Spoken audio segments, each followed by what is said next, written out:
All right. Hey everyone. The topic of this video is going to be about the war on used games. Basically, Sony's final battle and everything. This is like basically massive end game stuff for both us consumers and these corporations and everything making these consoles and everything.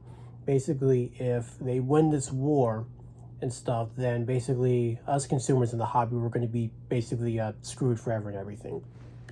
So basically, that's what we are going to be getting into. So, remember when you could walk into a store, trade in 3 old games, and walk out with a new one for $10? Remember borrowing a game from your buddy, beating it over the weekend, and handing it back? Or remember buying a game used for $40 instead of $70, and the only difference was a little wear on the case? Or you remember going over to a friend's house and he had that game that you wanted really bad, but you couldn't get it because you either didn't have enough money, or like your parents wouldn't buy you the game because it was too expensive or whatever. Yeah. Sony remembers too, and they spent the last 15 years trying to kill it. Now, this is a conspiracy. This is a documented, deliberate war on the secondhand market, and with physical media dying, they're about to win. But here's the thing: we can still fight back, and let me show you how we got here and what we can actually do about it. All right. Getting into the history, or I suppose like Sony's 15-year or however long this has been going on obsession. Let's take a trip down memory lane. All the way back in 2006, the PlayStation 3 launches. Sony tries something bold. They patent a system that would block used games. The tech would lock a game into your console and your PSN account. No resale, no lending, no borrowing. And then after trying this, they backtracked after massive backlash. But the intent was clear. It was clear. It was clear as day. But like them even trying to do this in the first place. Then, fast forward to 2013, the PlayStation 4 reveal. Remember that infamous moment? Sony had a whole segment about used games. They made a big show of saying, "We support used games," and the crowd exploded with applause. Why? Because Microsoft just announced that the Xbox One would block used games entirely. Sony knew they could steal that victory by being the quote-unquote good guys. But here's the thing. Sony only backtracked because they had to. They tested the waters. They saw the backlash, and they waited. They've been very patient. For 15 years, they've been biding their time. And now they don't need to ask permission anymore. They're just quietly killing physical media, and the used market is going to go with it. Obviously, this wasn't an accident. This was a long game that these corporations were playing. And given what Sony has announced on their Twitter or X or whatever, like weeks ago, we're in the final stages. We're basically in the end game of this war that we're kind of waging against them right now. All right. Getting into why they hate used games so much. Let's talk about the math, because this is why they care so much and why they're fighting so hard to get rid of the used game market. So basically, when you buy a brand new game for $70 or whatever, here's where the money goes. The retailers take about $15. Shipping and manufacturing takes about $5. The platform holder, Sony or Microsoft, they take about $7 in licensing fees, and the publisher gets the rest, which is about $40. That's their profit. Now, when you buy that same game used for $55, the publisher gets $0. The retailer keeps it all. And the original buyer, they took that $40 they got from trading it in, and they use it to buy a different new game. So the publisher lost the sale on the used copy and potentially lost the sale on the new one because the buyer used, trading credit. So to a publisher, the used market is pure lost revenue. Every used game sold is a new game not sold. And when you buy, when you multiply that by millions of gamers, we're talking like billions of dollars. So they're not just annoyed; they're motivated. And here's the thing: Sony already has the technology to block used games. The discs have unique IDs. The consoles have always on internet. They could absolutely require online authentication for every disc. They just haven't pulled the trigger yet. Yet being the operative word. That's, oh my goodness, that's so freaking scary to think about, man. All right, getting into the Game Pass workaround. Now, this is where things start to get sneaky. Publishers know they just can't ban used games overnight. There'd be riots. So instead, they're using a different strategy. They're making used games obsolete. So think about it.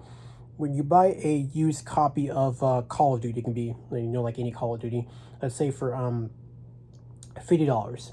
When you, why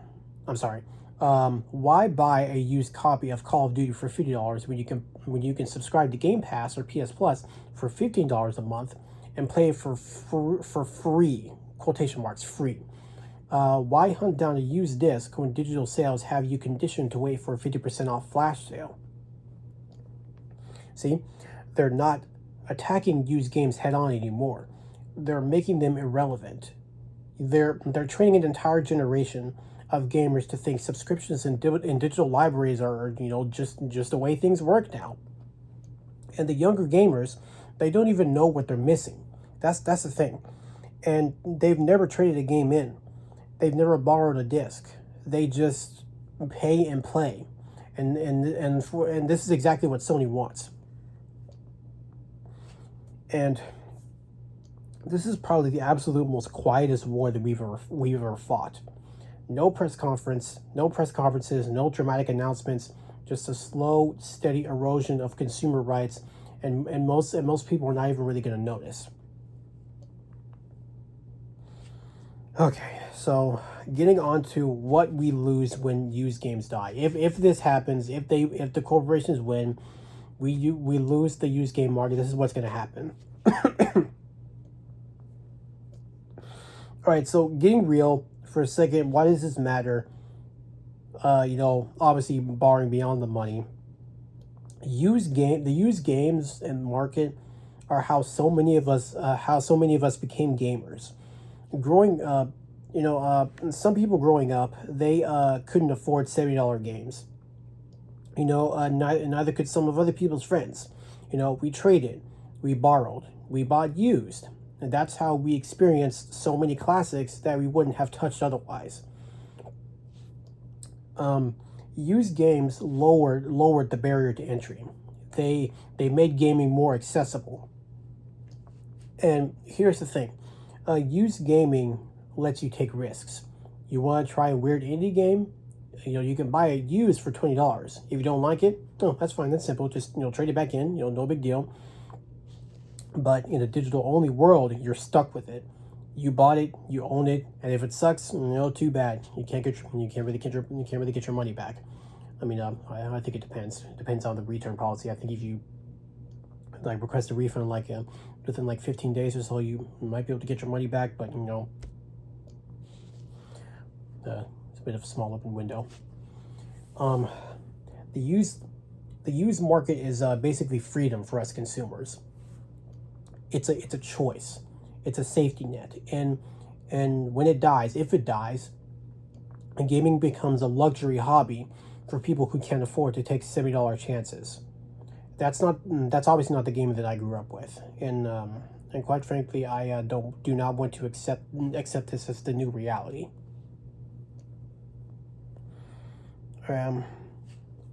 So would there be any hope for this? Is there good news? Honestly, a little, but I'd say that it requires us to actually do something. First, support independent game stores. You know, those mom and pop stores that sell used games, they're dying, but but the ones that survive, they're fighting. You know, buy from them, trade with them, keep them alive. Second, you know, obviously, you know, buy physical while you still can, even if you don't open it. Even if physical sale sends a, I'm sorry, every physical sale sends a message. And limited run games and other boutique publishers are prove that there's a demand.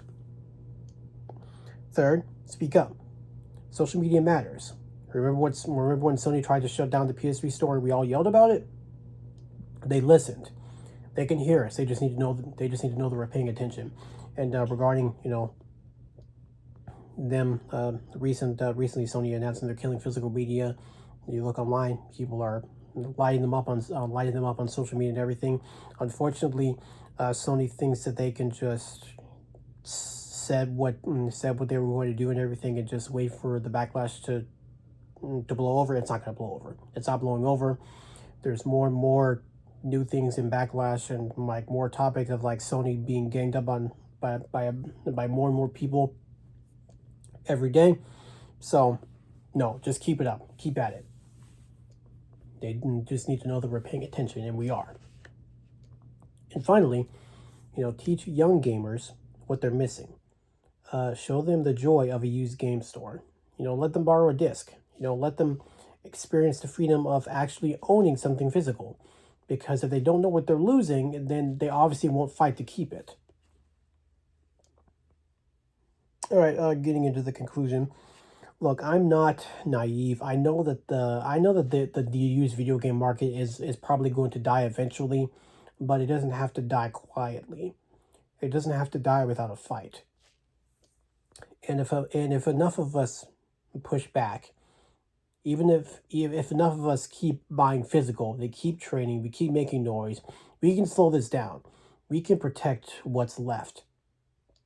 So here's my question to you. What was the best used game deal you ever got? You know, drop it in the comments. You know, I want to hear your stories. You know, if you still have a GameStop membership card, you know, dust it off and, you know, take a picture. You know, flood the comments. You know, with used game memories. You know, hit the like button if you're Team Physical. You know, subscribe if you believe in owning your games, and we'll obviously, I'll see you in the next one. You know, where we take a break from the doom and gloom. You know, probably talk about, you know, PC versus console. You know, or you know, and who has it worse, or whatever topic I decide to discuss. But yeah, thanks for watching. You know, keep your discs safe, and never let them tell you that you don't own what you bought. All right, I'll see you in the next one.